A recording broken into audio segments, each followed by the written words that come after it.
Got late. This is part 2. On October 11th, 2000, Ramsey attorney Lynn Wood sent a confidential facsimile transmission to Bill Wise at the Boulder County District Attorney's Office. The correspondence included a 4-page attachment of an affidavit that Wood had prepared for Alex Hunter's consideration. The affidavit essentially declared that the Boulder District Attorney's Office didn't consider Burke Ramsey to be a suspect in the murder of his sister. Wood suggested in the cover letter of the facts, while there are no guarantees, hopefully this affidavit will minimize or negate any further appearances by Alex or the representative of the DA's office in the Burke Ramsey litigation. Wood had filed a libel slander lawsuit against the Star tabloid on behalf of Burke Ramsey at the time of this request, and apparently thought that he could benefit from a sworn declaration of this type. Hunter reportedly reviewed the draft affidavit provided by Wood, and after striking some of the language contained therein, signed off on the edited document. Affidavit of Alexander M. Hunter, State of Colorado, County of Boulder, personally appeared before the undersigned officer duly authorized by the law administrator oath Alex M. Hunter, who being duly sworn deposes and says as follows. 1. My name is Alexander Hunter, and I am over 21 years of age, and I am competent to make and give this affidavit and do some from personal knowledge. 2. I'm an attorney duly licensed in the state of Colorado. Since January 9th, 1973, I have been the elected district attorney for the 20th Judicial District, County of Boulder, State of Colorado. 3. On or about December 26, JonBenet Ramsey, a 6-year-old minor child, was murdered in her home in Boulder, Colorado. 4. Since her death, I have been continuously involved in the investigation of JonBenet Ramsey's homicide. 5. As part of the investigation into the murder of JonBenet Ramsey, questions about any possible involvement of her brother Burke Ramsey, who was 9 years of age at the time of his sister's murder, and who was one of the individuals present in the house at the time of her murder, were raised and investigated as part of a standard investigative practices and procedures. 6. Draft language was struck from this paragraph. 7. In May of 1999, I was made aware that tabloid newspapers had indicated that Burke Ramsey was a suspect in the murder of JonBenet Ramsey and was believed to be her killer. As a result of these articles, I was contacted by the media representatives, and I instructed my office to release a press statement which publicly and officially stated that Burke Ramsey was not a suspect in the connection of the murder of his sister, and that stated in part, almost a year ago, Boulder Police Chief Mark Beckner stated during a news conference that Burke Ramsey was not a suspect and that we are not looking into him as a possible suspect. To this day, Burke Ramsey is not a suspect. The information contained in the May 1999 press statement was true and correct. 8. From December 26, 1996 to the present day, I have never engaged in plea bargain negotiations, talks, or discussions with anyone in connection with the investigation into the murder of JonBenet Ramsey, based in whole or in part on the premise that Burke Ramsey killed his sister. From December 26, 1996 to the present day, no member of my office has ever engaged in plea bargain negotiations, talks, or discussions with anyone in connection with the investigation into the murder of JonBenet Ramsey, based in whole or in part on the premise that Burke Ramsey killed his sister. 9. Draft language struck from this paragraph. 10. I am aware that this affidavit may be used by counsel for Burke Ramsey in connection with liable litigation brought on behalf in various jurisdictions. Further affiant, A-F-F-I-A-N-T. Further affiant saith not. So say we, okay. This is the 12th day of October, the year 2000, signed by Alexander M. Hunter. Documents obtained from the lawsuit indicated that Hunter struck the following language as drafted and proposed for his consideration of Lynn Wood from 2 paragraphs before signing off on the final version of the affidavit. The deleted language reads as follows, and the copy of the original affidavit with the changes and handwritten notes in the margin may be viewed in the appendix. 6. All questions related to Burke Ramsey's possible involvement in the murder of JonBenét Ramsey were resolved to the satisfaction of the investigation, and Burke Ramsey has never been viewed by investigators as a suspect in connection with the murder of his sister. Handwritten notes in the margin next to paragraph 6 appeared to modify Wood's proposed language to the following. From December 26, 1996 to the date of this affidavit. When combined with the remaining language of Wood's affidavit, paragraph 6 reads as follows. From December 26, 1996 to the date of this affidavit, no evidence has been developed in the investigation to justify evaluating Burke Ramsey's statuses from that of witness to suspect.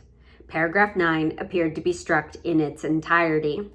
From December 26, 1996 to the date of the affidavit, Burke Ramsey has not been and is not at present a suspect in the investigation into the murder of his sister, JonBenét Ramsey. This is Chapter 19, Winds of Change. I had been in Telerood for nearly 11 years, and the last 2 had been a little frustrating. I had been struggling to put cocaine trafficking investigation to bed since an attempted homicide of a street peddler had taken place in 1998. In the year prior, street-level dealers were leaving town after allegedly being assaulted, threatened with baseball bats, and in at least one instance, a rivalry occurred between warring factions that involved a felony menace with a knife. In 1998, incident that sent me into a high gear involved a hit that had been ordered on a street-level dealer who had sold cocaine to a cooperating underground informant just 2 days before he was shot in front of a passenger seat of a car. The hit was ordered because he had fallen behind on his payments. It was a meager $350, but it was the principle of the matter, and that he was to be made an example for all those who transgressed. The shooter, another foot soldier in the cocaine trade from Montrose, had fired 3 shots into the target of his contract before his gun malfunctioned. A struggle ensued, and the victim was able to flee on foot from the scene of the shooting, a lone county road surrounded by nothing but rugged terrain, pine trees, and pitch-black night. Bleeding profusely, he eventually found his way to the porch light at the front door of an unsuspecting county resident who immediately dialed 911. In the months that followed that attempted homicide, agents of the Colorado Bureau of Investigation worked in conjunction with my office to get a handle on what had happened in my jurisdiction. It seemed that the cocaine cowboy days of my previous Boulder Narcotic Unit experiences were returning. At one juncture, a couple of the local street dealers attempted to turn one of my patrol officers to their side of the fence. He played along for a short period of time, but it wasn't long before I pulled the pin on that particular course of action. The investigation was broad, ranging from Hispanics who were making move to control the cocaine trade in the southwestern Colorado to a highly placed group of local individuals, some of whom appeared to have been involved in the distribution of cocaine in Telerood for upwards of 20 years. The lyrics of Glenn Frey's Smuggler's Blues that described how they hid it up in Telerood was no joke. My wife, an ER nurse at the local medical center, had become embroiled in the series of personality conflicts at work. As one or more senior and respected nurses at the clinic, a number of people came to her to express their dissatisfaction with the way that things were being handled. And she became the spokesperson for those unwilling to say it out loud to the management. Events eventually came to a head, and a house cleaning was initiated by the management at the clinic. My wife, apparently viewed as a troublemaker for her willingness to help carry the voice of the disenfranchised, was one of the casualties and found herself unemployed for the first time in 30 years. No good deed goes unpunished. Isn't that how it usually goes? If memory serves, she only collected one unemployment check. A dozen or more people wrote letters to the editor expressing their dismay at her dismissal. Many in the community had been treated in the emergency room over her decade of service, and she was held in high esteem due to the manner in which she dealt with her patients and her display of life-saving medical expertise. It was perhaps 6 weeks later that her position was reinstated. Management admitted that perhaps some of their decisions were ill-conceived, but it was a little too late. The damage had been done. Having given her heart and soul to the medical center for 10 years, she had hard-pressed to muster the enthusiasm she previously felt for her place of employment. Some events in our lives have a way of changing things, and during the day she spent at home as one of the unemployed, my spouse began exploring the possibility of going back to school. I was supportive of that idea, but didn't expect that ultimately we would be moving back to Boulder to pursue a master's degree in transpersonal psychotherapy. The time frame for completing this project that involved finishing up a bachelor's degree before postgraduate studies even began left me with the responsibility of raising the last of our children, a 9th grader at the time, and living without a partner for 5 years. I waved goodbye to my spouse in August 2003 and pondered the realities of a long-distance relationship. On a good day, a one-way trip to Denver Front Range involved approximately 7 hours of driving. Needless to say, I found myself in a rather discouraging mood and turned my attention to surviving the ongoing battle taking place in my front yard. In 2001 to 2002, certain members of town council seemed to have become motivated to demotivate everyone within their employ. My department in particular seemed to bear the brunt of this hostility, and I found myself repeatedly in the front of their number, fighting for the very existence of an agency whose sole purpose and function was to protect the health, safety, and welfare of the community. I was begging for a full-time investigator who could handle the myriad of cases that were overwhelming my department during the fall budget hearings. I had personally spent a full 6 weeks of my time that summer investigating a case that involved the embezzlement of public funds from a housing complex that totaled thousands of dollars in lost revenue to the city. Yet my arguments fell on deaf ears. Some felt that my budget was out of control, and in spite of the fact that I pointed out that public safety agencies frequently compromise the larger percentage of any city's budget. Unlike other departments, public safety was open for business 24 hours a day, 7 days a week, 365 days a year.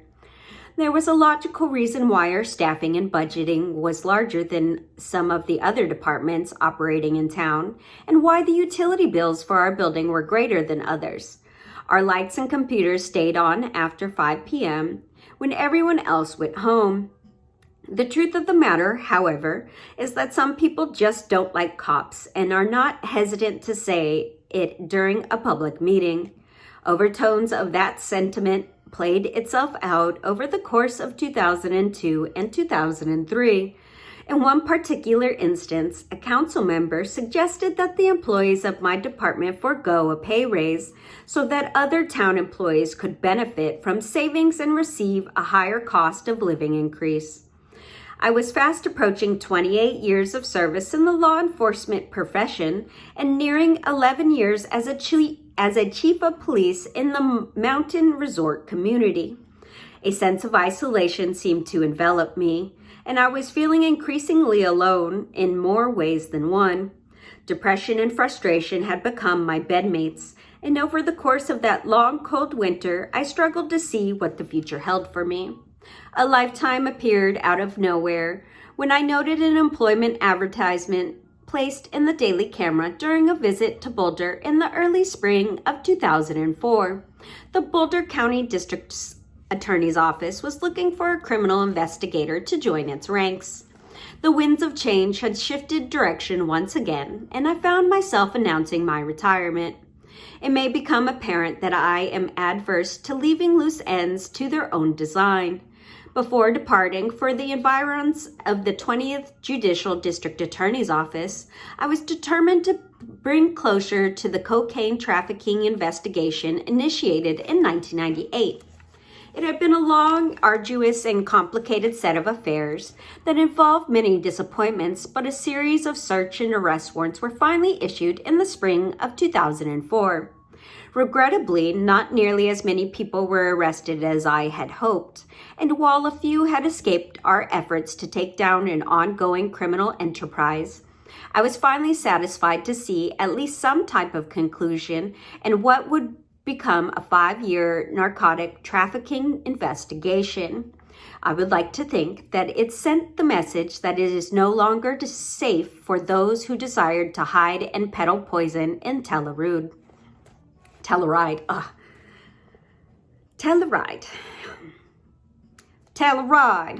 don't know. It was not long thereafter that I stepped through the doors of the Criminal Justice Center located at 17776 6th Street, Boulder, Colorado. It was the building that had once housed the police department where I had begun my professional career.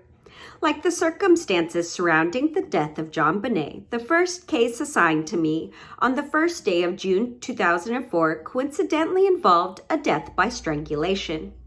Jeffrey Scott Gutierrez had murdered his fiancée, Belinda King, over the Memorial Day holiday weekend, and I was to serve as a liaison between the district attorney's office and the law enforcement agency handling the investigation. Jeffrey was a little vague on the details of what had happened, but he had told the investigators that some type of argument had taken place over the holiday weekend between himself and the betrothed. It was a verbal argument that got out of hand. Surveying the scene later that day, it appeared that the physical altercation had begun in the living room. I took note that a television appeared to be missing from the small entertainment center, and although there were several VHS rental tapes and boxes scattered about, there was no VHS player present. There were a few things knocked over and looked to have been thrown around in the living room, and clumps of blonde-colored hair were observed to trail down the floor on the hallway.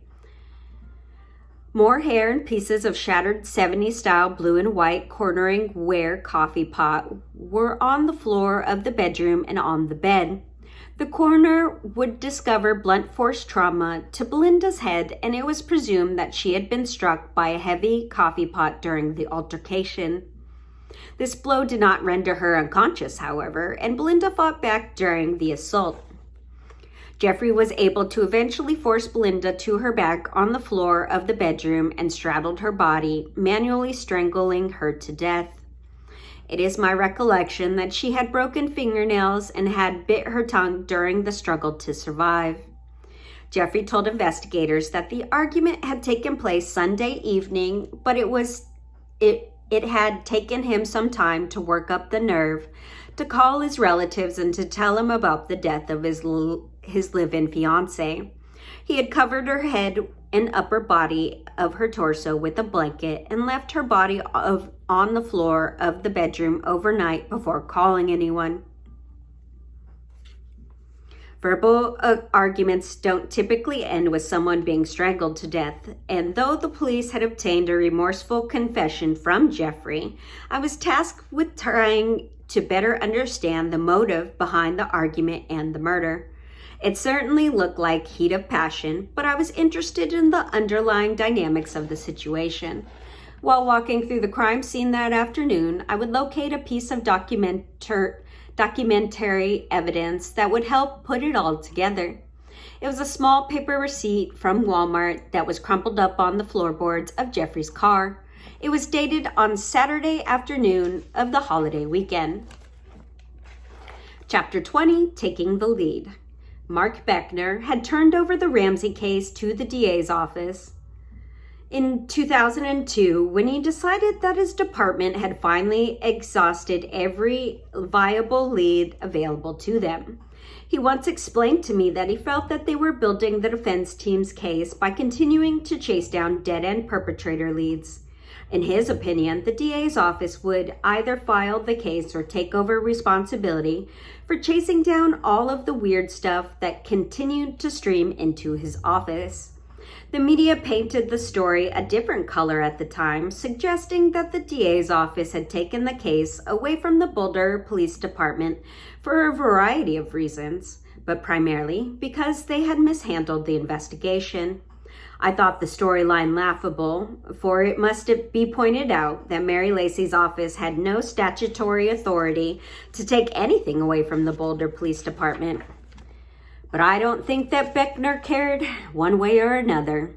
After all the meetings and the presentations that his office had arranged over the years, it was obvious to him that the DA's office would never bring charges against any family member involved in the death of JonBenet.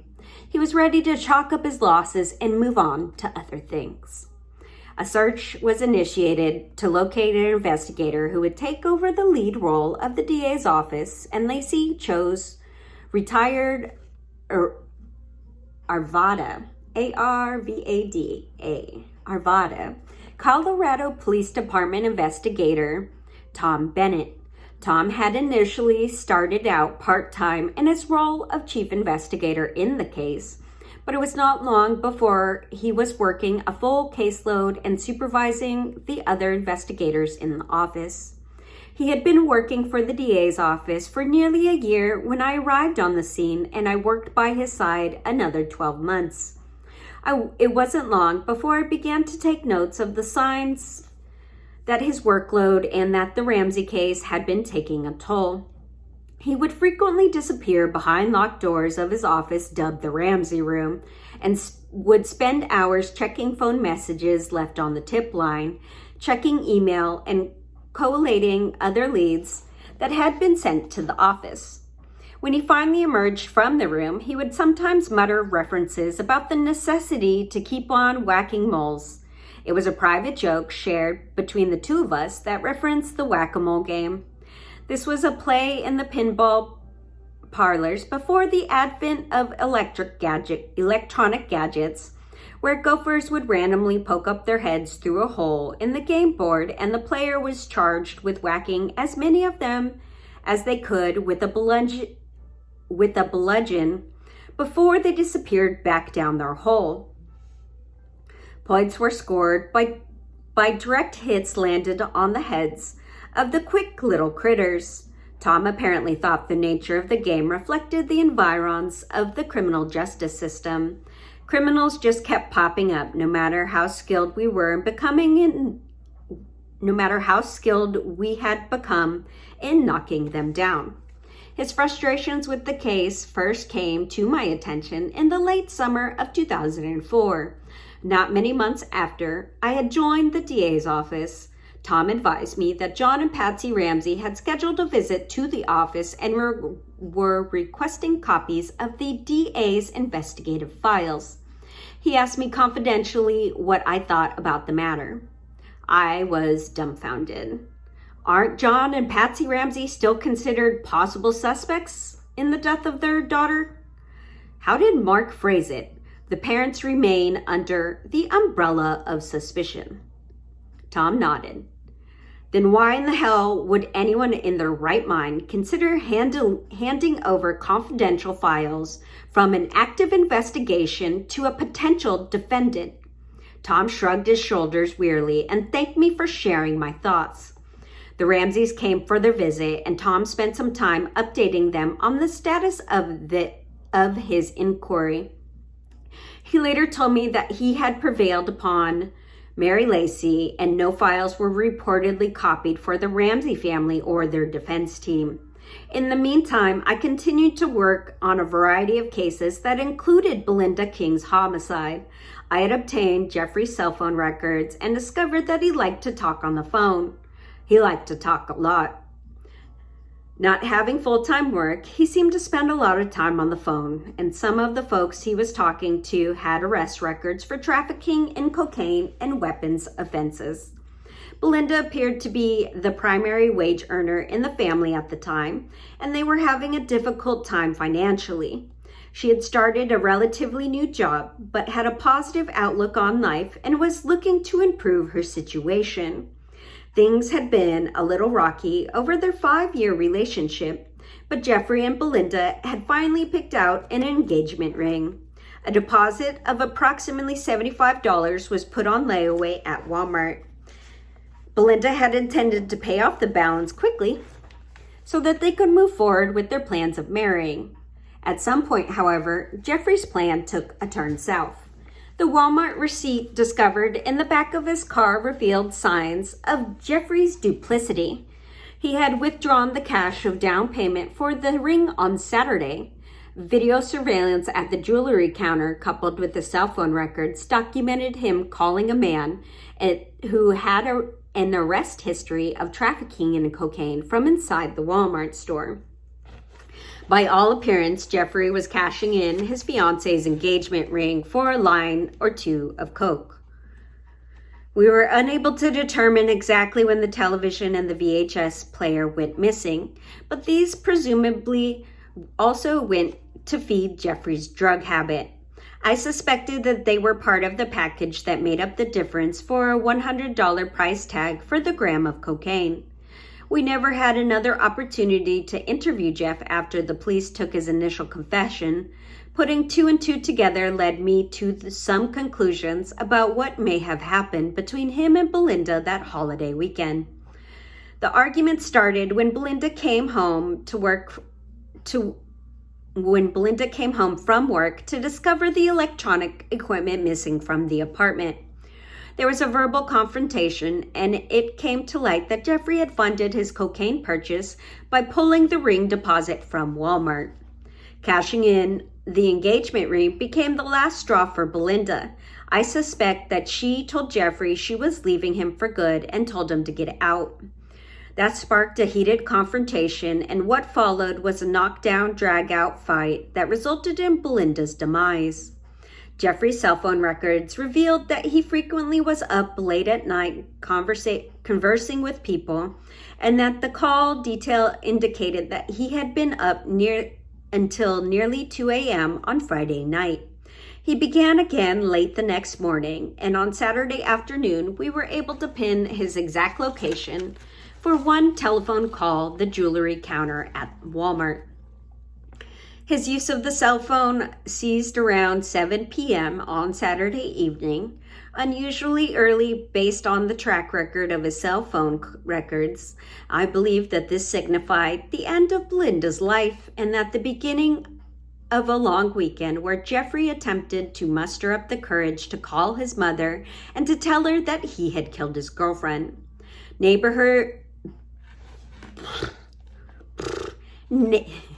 Neighbors reported seeing him chain smoking outside of the apartment on several occasions over the course of the weekend, but he had not been overly communicative. Authorities were eventually summoned to the home after Jeffrey called his parents on Monday morning, Memorial Day. He had called them to report that something bad had happened to Belinda. They responded immediately to discover the body of their future daughter-in-law lying supine on the floor of the guest bedroom. The blanket remained in place over her upper torso. Criminal profilers will tell you that the placement of a blanket over Belinda's upper torso and face was most likely due to Jeffrey's feelings of shame and remorse. He was unable to deal with the consequences of the violent actions directed towards his fiancée, and although he left her body in its final resting place on the floor, he was compelled to hide the results from view. The use of the blanket in JonBenét's murder took a different meaning and will be discussed a little more in detail in a later chapter. Jeffrey would subsequently enter a guilty plea to the charges of murder and the sentence of 30 years in Colorado Department of Corrections. It was sad and It was a sad and tragic affair for all involved, and I counted it as another one in the books for all those who didn't believe illegal drugs destroy people's lives. It was late June 2005 when Tom Bennett pulled me aside one morning and asked if I was interested in taking over the chief investigator position for the office. He indicated that he wanted to spend more time with his wife and was ready to hang up his spurs. For the second time in his lengthy law enforcement career. For the most part, Tom had been fairly tight-lipped about the Ramsey leads that streamed into the office, but based on several conversations we had had over the year, I knew that he felt most of the things coming into his office were a colossal waste of time. Tom was now asking if I would be interested in taking over the lead role in the Ramsey investigation and run the team of investigators who worked with the 20th Judicial District Attorney's Office. In my wildest dreams, I had never imagined that I would one day be responsible for overseeing this investigation. I considered it to be a tremendous responsibility, and it took only a moment of consideration before I said yes. I found myself having lunch with the DA, Mary Lacey, and her first assistant, Pete McGuire, within a few days of that decision, and she shared her thoughts on how she wanted to see the Ramsey investigation proceed. The primary message was that she wanted to scale back the time spent by her staff on the case, and we discussed several different options to accomplish this task. During a follow-up meeting with Tom and the first assistant district attorney, Bill Nagel, Tom proceeded to advise that the volume of information, letters, email correspondence, telephone calls, and walk-in interviews that was being received was extremely large and time-consuming to process. He characterized most of the information coming from the public as being of little value in moving the case forward and suggested that it was impossible for one investigator to manage the caseload and to pursue the Ramsey leads at the time. He advised that there were approximately 24 frequent callers and writers who had nothing material to offer the case and indicated that he had specifically requested a handful of those individuals to cease their calls and correspondence. Despite those requests, telephone calls, letters, and emails continued to pour into the office. It was eventually decided that the first thing to be cut was the responsibility of returning phone messages left on the tip line. We determined that one way to cut down on the amateur closet detectives was to deny them access to the time of a working criminal investigator. The message on the telephone tip line was changed to inform callers that if they believed that they had a viable lead to present